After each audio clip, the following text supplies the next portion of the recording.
फिर शुरू करते हैं। आज फिर बढ़िया से बढ़िया क्वेश्चन का संग्रह करके लाए। ठीक, डेली वीडियो देखा करो। 10 बजे वीडियो अपलोड होता है, ठीक ना, तो 10 बजे डेली देख लिया करो, ठीक ना। टोटल मैथ का पूछा हुआ क्वेश्चन है, जो आया है और जो आने की संभावना है, ठीक ना, इसलिए डेली देख लेना है। क्या है पहला क्वेश्चन?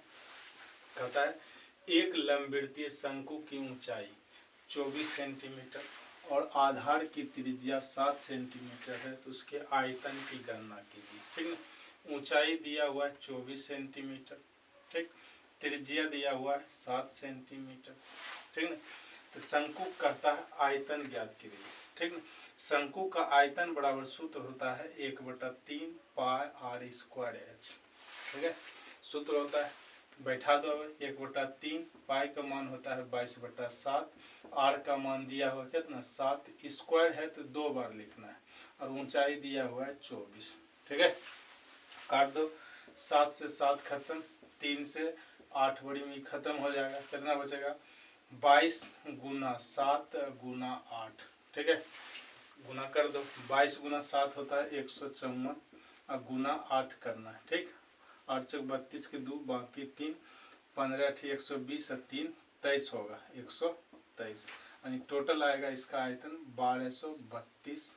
यहाँ देख लो सेंटीमीटर आयतन न है तो सेंटीमीटर क्यूब हो जाएगा इसका आंसर, ठीक है, समझ गया होगा।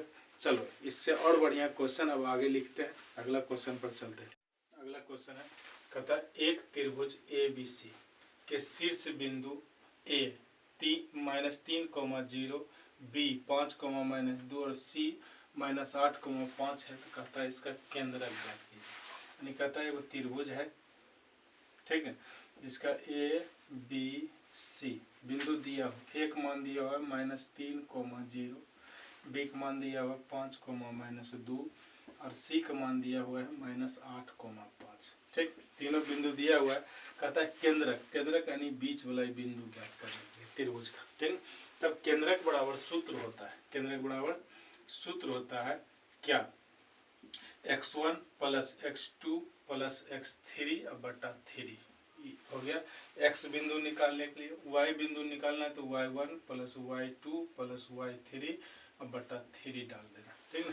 शुरू करना है, यहाँ लिखेंगे x1 y1, यहाँ लिखेंगे x2 y2, यहाँ लिखेंगे x3 y3, और तुम्हारा मन है कि नहीं हम यहाँ से लिखेंगे तो कोई दिक्कत नहीं, यहाँ कहाँ से जहाँ से लिखना लिखो, कोई फर्क नहीं पड़ता।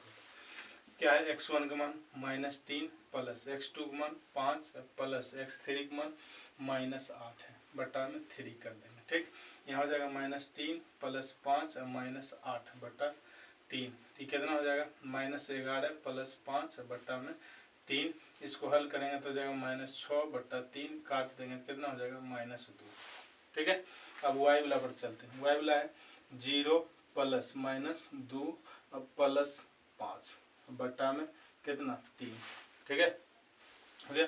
y1 का मान 0 है, लिख दिए, y2 का मान -2 है, ठीक है, और प्लस y3 का मान 5 है, तो लिख दो, ये हो जाएगा कितना -2 और + 5 बटा में 3, ये घट जाएगा उल्टा, तो ये हो जाएगा 3 बटा 3, काट देंगे तो कितना हो जाएगा 1 हो जाएगा, यानी बिंदु कितना निकला, यानी केंद्रक हो जाएगा -2 और -1, ठीक है, समझ गया होगा केंद्रक कैसे निकालते हैं।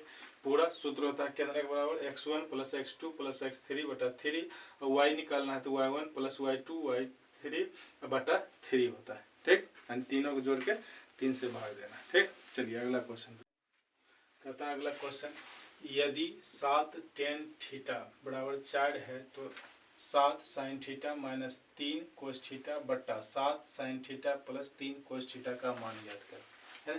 दिया हुआ मान रखो और उसको बैठा दो, क्या हो जाएगा 7 tan थीटा बराबर कितना 4 है, तो tan थीटा बराबर कितना हो जाएगा 4/7 हो जाएगा, ठीक। ये तो होता है कौन चीज P बटा B, लेकिन यहाँ साइन कोस है, साइन कोस के लिए किसकी आवश्यकता होती है, H की आवश्यकता होती है, H निकालेंगे, H बराबर होता है √P² + B का स्क्वायर, तो √4 का स्क्वायर 16 लिख देंगे, है ना, 7 के स्क्वायर 49, ने दोनों को लिख देते हैं 16 और प्लस में 49, ठीक है, दोनों को जोड़ेंगे तो कितना होता है रूट में 9 6 15 1 5 4 1 5 1 6 65 होता है। 65 का वर्गमूल नहीं निकलता है, नहीं निकलता है। चलो तो उतने रखना पड़ेगा। चलिए आइए, क्या है 7 गुना साइन थीटा का मान क्या होता है p/h प्लस माइनस है तो यहाँ माइनस देंगे 3 कोस थीटा का मान होता है b/h। ठीक, पूरा बटा 7 गुना p/h अब प्लस में हो जाएगा 3 गुना b/h। ठीक, बारी बारी से बैठा देते हैं तो क्या हो जाएगा 7 p का मान 4 h का मान निकला √65। ठीक, माइनस 3 b का मान 7 अब h का मान निकला √65। ठीक है, पूरे में बटा सेम चीज वही लिखेंगे 7 गुना 4 बटा √65। यहाँ खाली प्लस दे देना 3 गुना 7 बटा √65। ठीक है, कितना हो जाएगा 28 बटा 65 रूट में माइनस 21 बटा रूट में 65। ठीक है, पूरे में बटा 28 बटा √65 और प्लस 21 बटा √65। ठीक है, यहाँ तक आ गया। अब आगे चलते हैं। आगे क्या है √65 लघुत्तम लेंगे तो √65 हो जाएगा ने पूरे में बटा। अब जब एक निगल रहता है हर तो क्या करते ऊपर वाला लिख देते खाली 28 घटा 21 हो जाएगा। सेम काम नीचे वाला में करना है तो √65 हो जाएगा। यहाँ पर ही हो गया तो ऊपर वाला लिख देंगे 28 और प्लस में 21 हो जाएगा। ठीक, जब बट्टा और बट्टा रहता है तो सेम चीज कट जाता है नीचे वाला। ठीक ना, अब ऊपर में कितना बचा 7। ठीक है, और नीचे में कितना हो जाएगा ये 8 1 9 आई 2 2 4 कट जाएगा। क्या बड़ी 7 बड़ी में ऊपर में कुछ नहीं बचा तो 1 और नीचे में 7 यानी पूरा का हल क्या हो जाएगा इसका 1/7 हो जाएगा आंसर। ठीक है, समझिएगा कैसे कैसे किया है। सबसे पहले क्या किया है h निकाले हैं और h का मान इसमें बैठा दिए हैं। उसके बाद कर दिए हैं भिन्न का जोड़ और घटा, ऊपर वाला में घटा है नीचे वाला में जोड़ है, काट दिए आगे है 1/7 आंसर। ठीक है, उसके बाद बनाते हैं क्या कहता है 2 गो पासा को एक बार फेंका जाता है तो दोनों पर सम संख्याएं आने की प्रायिकता क्या होगी। जब भी 2 गो पासा फेंकाएगा तो क्वेश्चन कुछ कहे सबसे पहले क्या करना है दोनों को फेंकना है पूरे को। देखो जब 2 गो पासा फेंकेंगे तो पहला पर 1 और 1 आ सकता है। उसके बाद 1 2 1 3 1 4 1 5 1 6 इतना हो सकता है एक बड़ी में। ठीक है, अब फिर फेंकेंगे तो 2 1 आ सकता है 2 2 2 3 2 4 2 5 और 2 6 आ सकता है। ठीक, आ सकता है। अगला 3 1 3 2 3 3 3 4 3 5 3 6 ये भी आ सकता है। अगला 4 1 4 2 4 3 उसके बाद 4 4 उसके बाद 4 5 उसके बाद 4 6 आ सकता है। ठीक, उसके बाद 5 वाला आएगा 5 1 5 2 5 3 5 4 5 5 और 5 6 भी आ सकता है ना। उसके बाद 6 1 6 2 6 3 6 4 6 5 6 और 6 आ सकता है। बताओ इससे ज़्यादा कोई घटना नहीं घट सकता है। टोटल घटना जब भी 2 भेजेंगे कुल 36 बार घटेगा। क्या कुल घटना होगा, कुल घटना है ना कितना हो जाएगा 36 बार। ठीक है, जब भी 2 पासा फेंके पहले ऐसा लिख लेना। ठीक ना, अब क्या करना, अब बोल रहा है सम, दोनों फिगर सम होना चाहिए। क्या होगा दोनों पर सम आना चाहिए। देखो ये दोनों सम नहीं है, ई भी नहीं है, ई भी नहीं है, ई भी नहीं है, ई भी नहीं है, ई भी नहीं है, यानी ऊपर वाला में दोनों पर सम नहीं है। दोनों पर सम का मतलब आगे जो कोमा देख लिखे दोनों सम होना चाहिए ना, एक को नहीं है। यहाँ देखो इसमें ई सम है, ई नहीं है, ई वाला हो गया एगो। ठीक, दोनों सम है। ठीक है, उसके बाद और को है ई भी हो गया 2 और 4 ई भी सम हो गया। उसके बाद 2 और 6 यानी 3 गो ई लाइन में सम हो गया। ठीक, आगे चलते हैं। आगे ई न है, ई न है, ई भी न है, ई भी न है, ई भी न है, ई हो न है।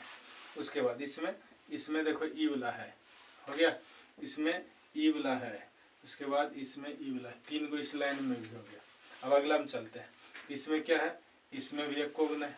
अब इसमें चलते हैं, इसमें देखो दोनों पर ई वाला है, उसके बाद दोनों पर ई वाला भी है, दोनों पर ई वाला भी है, ठीक ना, यानी दोनों भाग पर सम है। देखो ये पहला भी दूसरा भी, पहला भी दूसरा भी, पहला दूसरा सब में सम है, ठीक ना।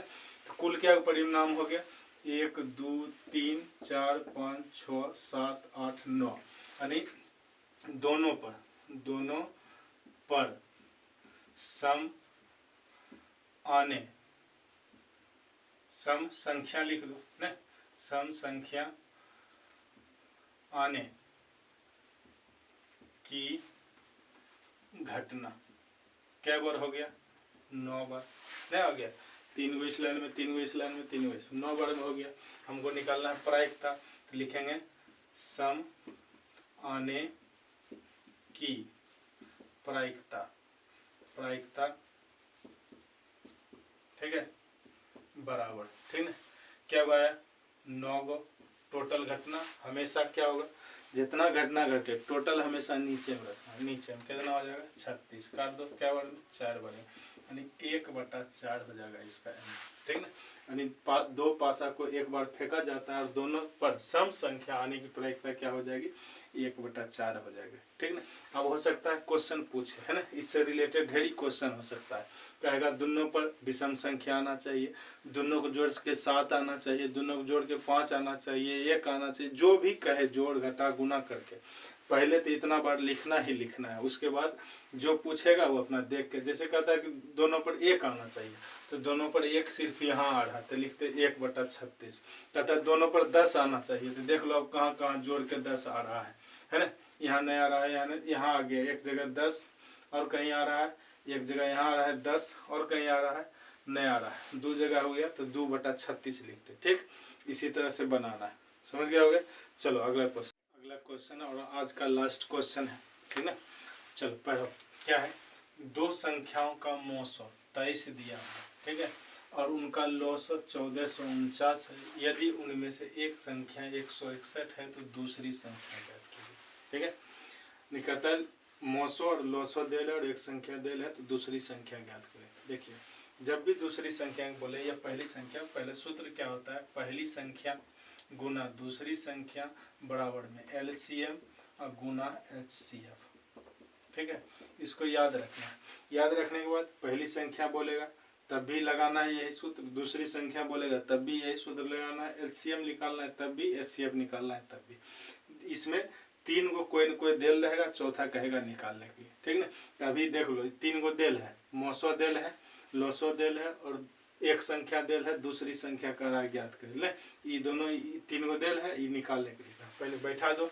तो पहली संख्या कितना हो जाएगा 161 गुना दूसरी संख्या तो निकालना है, एलसीएम दिया हुआ कितना 1449, एचसीएफ दिया हुआ कितना 23, हो गया। अब काट दो, क्या हो जाएगा, दूसरी संख्या बराबर हो जाएगा 1449 गुना 23 और बट्टा में कितना 161, ठीक है। पहाड़ा वाला है क्या बार में 23 का क्या बार 23 पर 15 23 7 बार, ठीक है, 23 का 7 बार पढ़ोगे 161 आ जाएगा, ठीक। अब शतकां से 2 बार में 14 कट गया, डबल अंक उतारेंगे तो 0 और 7 बार में 49 होगा, ठीक है, यानी दूसरी संख्या कितना हो गया 207 हो जाएगा, ठीक है। यानी पहली संख्या 108 है, दूसरी संख्या 207 है, तो दोनों का एचसीएफ कितना 23 हो जाएगा और एलसीएम निकालोगे कितना 1449 हो जाएगा, ठीक है। समझ गए होगे।